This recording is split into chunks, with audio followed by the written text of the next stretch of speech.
libro de Génesis, capítulo 6.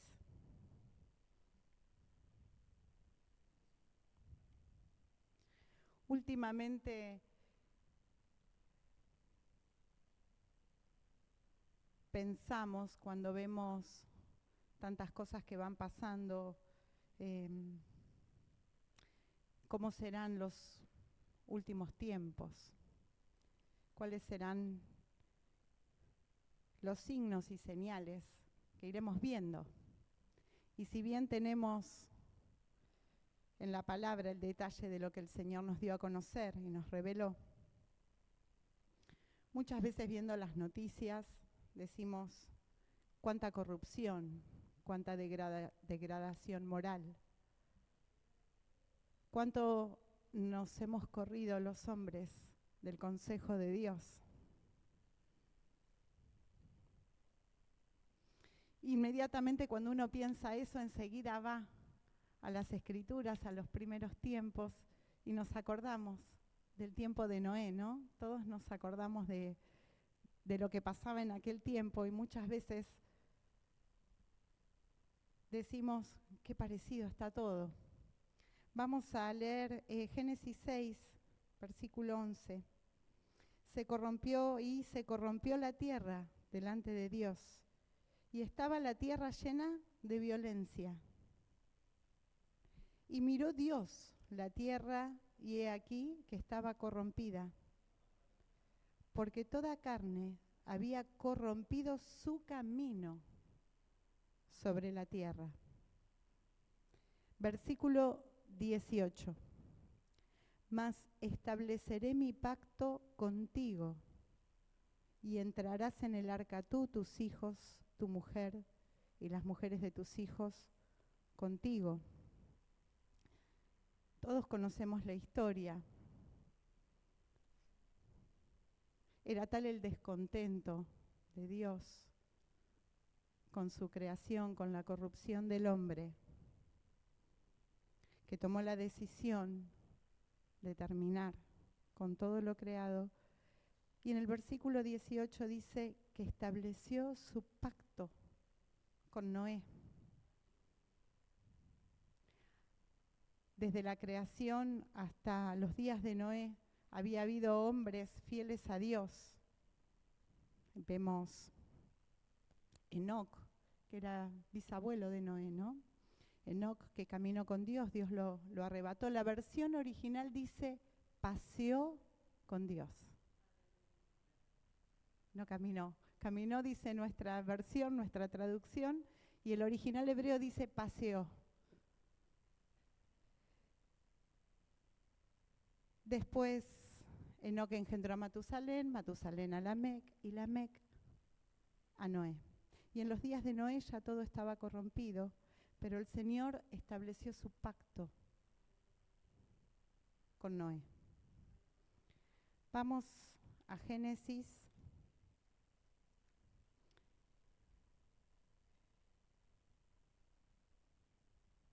capítulo 15.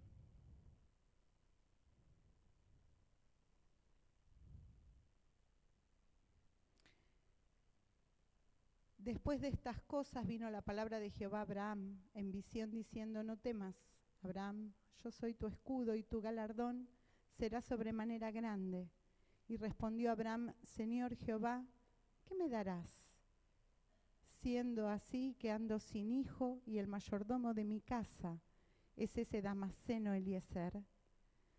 Dijo también Abraham, mira, que no me has dado prole, y he aquí que será mi heredero un esclavo nacido en mi casa. Luego vino a él palabra de Jehová diciendo, no te heredará este, sino un hijo tuyo que será el que te heredará. Y lo llevó fuera y le dijo, mira ahora los cielos y cuenta las estrellas, si las puedes contar. Y le dijo, así será tu descendencia. Y creyó a Jehová, y le fue contado por justicia.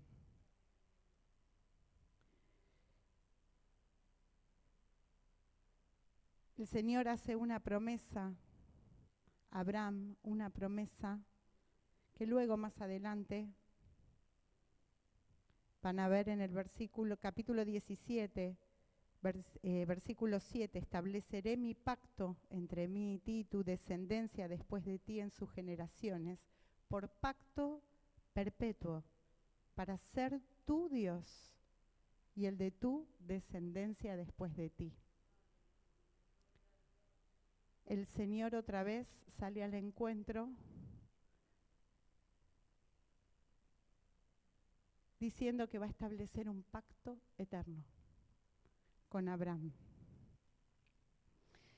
Pero en estas dos historias, en donde el Señor establece un pacto con sus hijos obedientes, fieles, que le creyeron a Dios, tanto Noé como Abraham, encontramos una diferencia que marca el curso de la historia hasta nuestros días. En el pacto que establece con Noé, Noé le cree al Señor y obedece. Y espera el cumplimiento de la promesa y de la palabra del Señor. Y en Abraham vemos la intervención de Sara, su esposa, que cuántos han tenido, tienen alguna Sara cerca, saben que cuando las promesas del Señor tardan en llegar, muchas veces en el seno de la iglesia se levantan Saras, no por el nombre Sara, sino haciendo alusión a la conducta que tuvo Sara, queriendo espiritualizar algo natural. Bueno, mira que está tardando esto en cumplirse, vamos a darle una ayudita a Dios.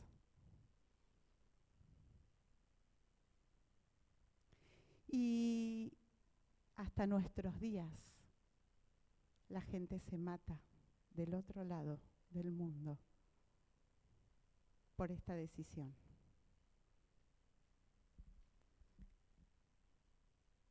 Creerle a Dios, obedecer y esperar requiere que cuando se acerquen Saras cerca, sepamos discernir cuál es la voluntad de Dios y cuál, aunque parezca la voluntad de Dios, está lejos de serlo. ¿Y por qué digo parezca? Porque era natural y por costumbre en aquellos años que cualquier mujer que era estéril diera a su esclava, a su esposo, para tener descendencia. De hecho, vemos cantidad de ejemplos en los que esta costumbre era avalada por Dios. Pero en este caso trajo un desastre tan grande, perpetuado hasta nuestros días. Uno creyéndose el hijo legítimo, el otro el hijo primogénito, Isaac, Ismael. Dos naciones enfrentadas. Y así todo el Señor, que es misericordioso y escribe derecho en renglones torcidos, ha salvado con su gracia y promete con su gracia salvar a las dos naciones.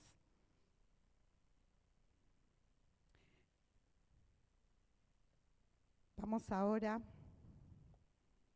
al libro de Hechos.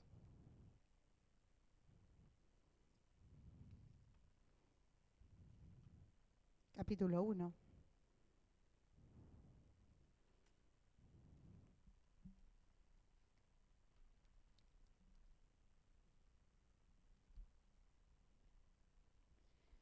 En el primer tratado, Teófilo, hablé acerca de todas las cosas que Jesús comenzó a hacer y a enseñar hasta el día en que fue recibido arriba, después de haber dado mandamientos por el Espíritu Santo a los apóstoles que había escogido, quienes también, después de haber padecido, se presentó vivo con muchas pruebas indubitables, apareciéndoseles durante 40 días y hablándoles acerca del reino de Dios.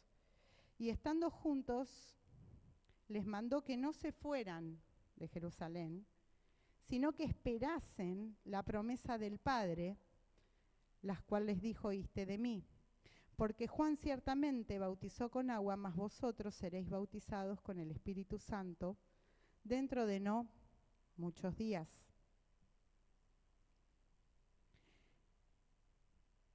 Versículo 9. Habiendo dicho estas cosas, viéndolo ellos, fue alzado y le recibió una nube que le ocultó de sus ojos. Y estando ellos con los ojos puestos en el cielo, entre tanto que él se iba, he aquí se pusieron junto a ellos 2 varones con vestiduras blancas, los cuales también le dijeron: varones Galileos, ¿por qué estás mirando el cielo? Este mismo Jesús, que ha sido tomado de vosotros al cielo, así vendrá, como le habéis visto ir al cielo. Amén. Una promesa del Señor, los apóstoles esperando la promesa del Espíritu Santo, y el Señor les da una orden: quédense acá. Eran de Galilea, para que se den una idea. Galilea está a unos 120 kilómetros de Jerusalén. Tenían que esperar que llegara la promesa del Señor. No sabían cuánto iba a tardar, pero Jesús les dio la orden: quédense acá, porque va a venir el Espíritu Santo, para que ustedes puedan anunciar lo que han visto, lo que han oído. Y cuando el Señor asciende a los cielos, me llamaba la atención el texto, que dice que se quedaron mirando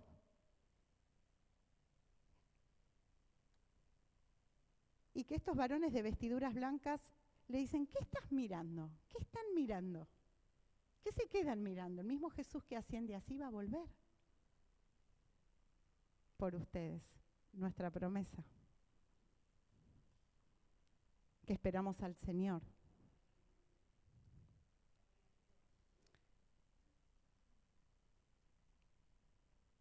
Apocalipsis capítulo 3. Escribe al ángel de la iglesia en Sardis, el que tiene los 7 espíritus de Dios y las 7 estrellas, dice esto: yo conozco tus obras, que tienes nombre de que vives y estás muerto. Sé vigilante y afirma las otras cosas que están para morir, porque no he hallado tus obras perfectas delante de Dios. Acuérdate pues de lo que has recibido y oído, y guárdalo y arrepiéntete. Porque si no velas, vendré sobre ti como ladrón, y no sabrás a qué hora vendré sobre ti. El Señor da una palabra a la iglesia de Sardis. Esta es la quinta, ya había hablado a Éfeso, a Esmirna, Pérgamo, a Tiatira. Eran iglesias que tenían el problema de la persecución, pero que las había hallado el Señor fiel en su teología, en la defensa de su teología. Y en el caso de Sardis, me llama la atención porque Sardis era una ciudad como amurallada, que estaba en lo que hoy conocemos como el este de Turquía, en una ruta hasta comercial. No tenía problemas con nadie. No era una iglesia perseguida, no era una iglesia que tuviera problemas con los judíos. Era una iglesia tranquila, tan tranquila que el Señor le dice: yo conozco tus obras, que tienes nombre de que vives y estás muerto. Y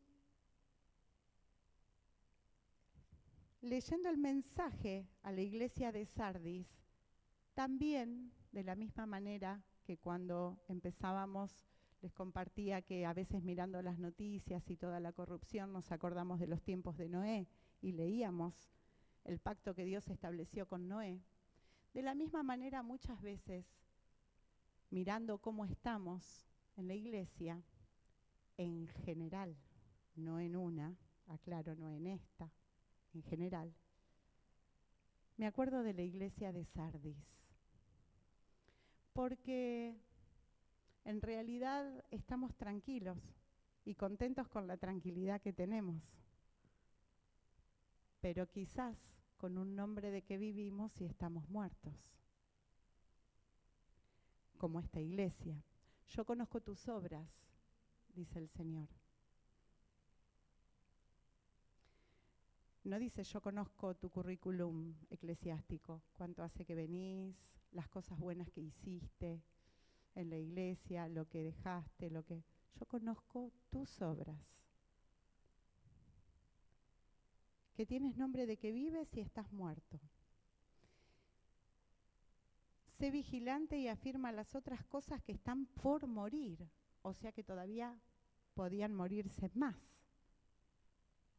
Porque no he hallado tus obras perfectas delante de Dios. Acuérdate, pues, de lo que has recibido y oído. Como lo que el Señor les decía a los apóstoles, que venía el Espíritu Santo para que pudieran transmitir lo que habían visto, lo que habían oído. Guárdalo y arrepiéntete. A la iglesia le dice arrepiéntete, porque estos mensajes no son para la gente que no conoce al Señor. Este mensaje es para nosotros, la iglesia. Arrepiéntete.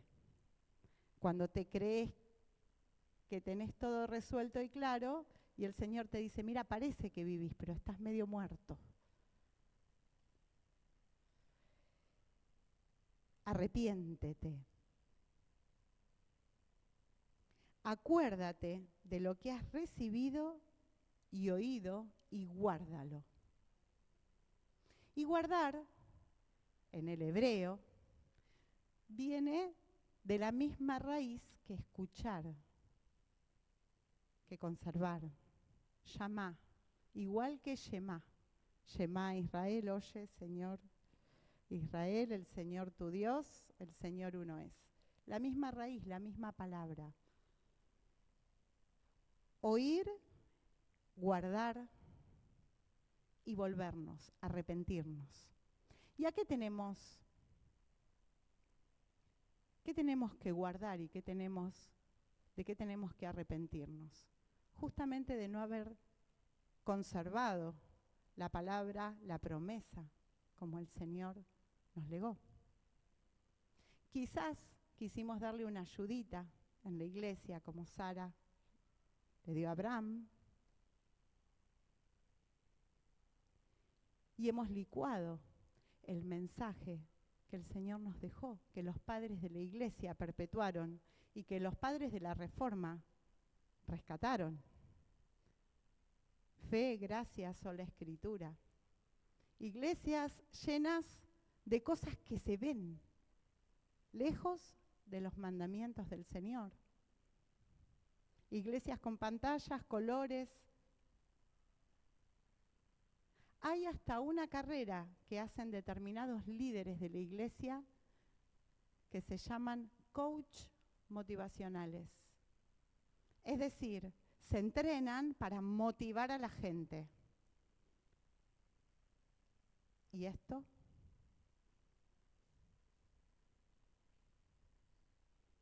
No encuentro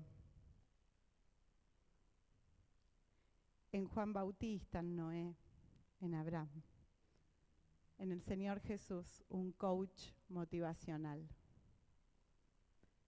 que se pare a hablarnos de lo que nos gusta escuchar.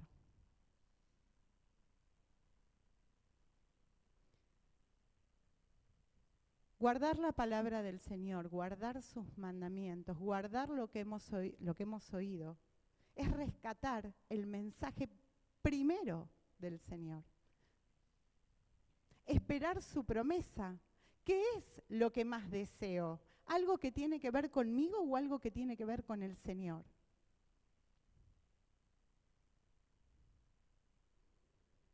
Hace un tiempo, hablando en un grupo de amigos, decíamos, ¿qué es lo que más deseamos? ¿Qué es lo que más queremos? Y yo decía, que venga el Señor. Y un amigo me dijo, che, no, primero me quiero casar, quiero hacer esto, quiero hacer aquello, quiero viajar, quiero lo otro. Hablando entre amigos cristianos, digo. Y yo digo, sí, está bueno todo eso, pero la verdad es que yo desearía verle. No sé cómo es la eternidad, calculo por lo que vamos descubriendo en la revelación que es adorar continuamente al Cordero, danzar en su presencia, pero conocerle al Señor, verle. ¿Anhelamos su venida? ¿Está en nuestro corazón el deseo de guardar su palabra? Porque cuando Dios establece un pacto con Noé, con Abraham, con su pueblo, en el pacto hay dos partes. El Señor es el Dios y nosotros guardamos sus mandamientos y somos sus hijos. No es que hay una parte sola, porque poco se habla últimamente de la pronta venida del Señor. No, porque lo vemos como lejos, estamos contentos, somos una iglesia como Sardis, que no somos perseguidos, que estamos tranquilos, no pasa nada. Hablamos, venimos al culto, nos vamos. No, una iglesia tranquila, nos vemos 2 veces por semana, está todo bien. Una iglesia que parece viva y que quizás para el Señor está muerta. Que nos dice, afirma las otras cosas. Revisemos.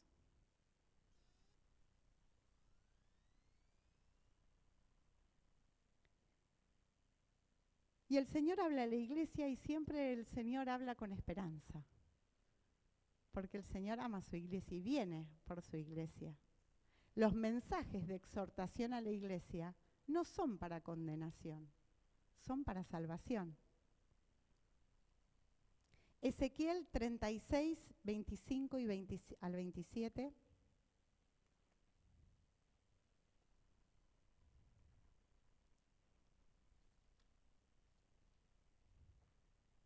Esparciré sobre vosotros aguas limpias y seréis limpiados de todas vuestras inmundicias y de todos vuestros ídolos os limpiaré. Os daré corazón nuevo y pondré espíritu nuevo dentro de vosotros y quitaré de vuestra carne el corazón de piedra y os daré un corazón de carne. Y pondré dentro de vosotros mi espíritu y haré que andéis en mis estatutos y guardéis mis preceptos y los pongas por obra. Nada licuado. Todo lo que el Señor va a hacer con nosotros, su pacto, un corazón nuevo, su espíritu dentro de nosotros. ¿Para qué? Para guardar sus estatutos y sus preceptos. Evangelio de Juan, capítulo 14, versículo 15. Si me amáis, guardad mis mandamientos, y yo rogaré al Padre y os dará otro consolador para que esté con vosotros para siempre.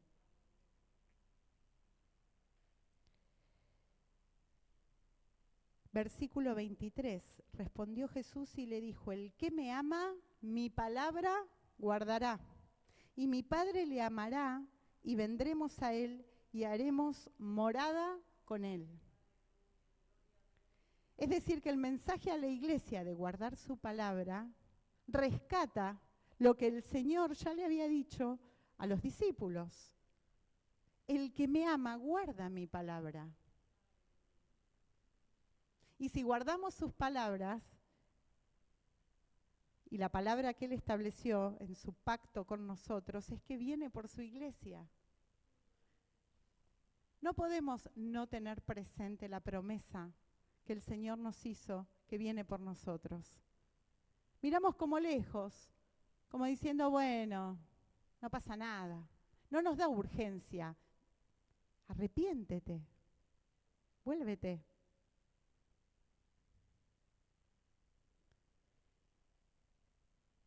Ese mismo que subió, no se queden mirando, viene.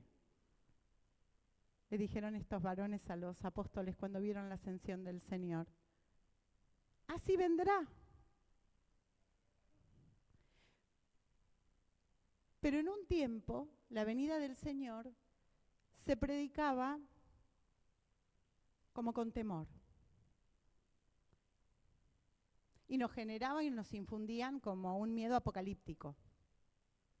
Sin embargo, el mensaje a la iglesia de Sardis, que está muriendo, que está apagándose, que no tiene problemas con nadie, porque la verdad que no anuncia y no guarda sus mandamientos. El mensaje del Señor es: vuélvanse. No dicen licúen el mensaje, ayuden como Sara ayudó a Abraham.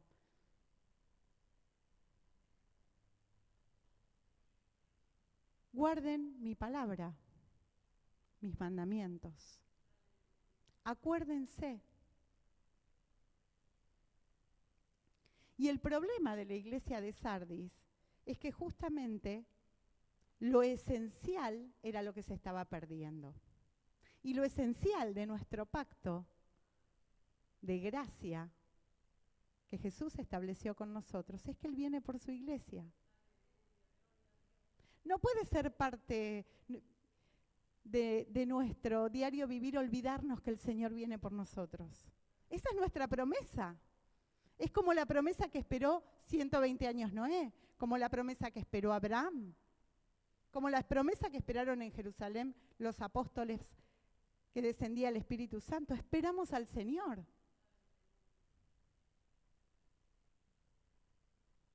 Y eso debe hacernos volvernos, arrepentirnos, acordarnos, guardar su palabra, con la esperanza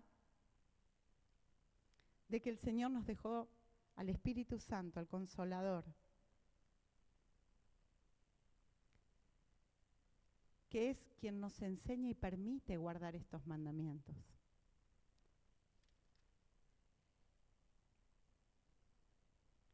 Capítulo 15, versículo 10. Si guardareis mis mandamientos, permaneceréis en mi amor, así como yo he guardado los mandamientos de mi Padre y permanezco en su amor. Estas cosas os he hablado para que mi gozo esté en vosotros y vuestro gozo sea cumplido. Este es mi mandamiento, que os améis unos a otros, como yo os he amado. Volvernos al Señor es tener tal amor por el Padre que nos lleve a amar a nuestros hermanos, a nuestro prójimo, para predicar el arrepentimiento, porque el Señor viene y esa es nuestra promesa. Eso es lo que esperamos.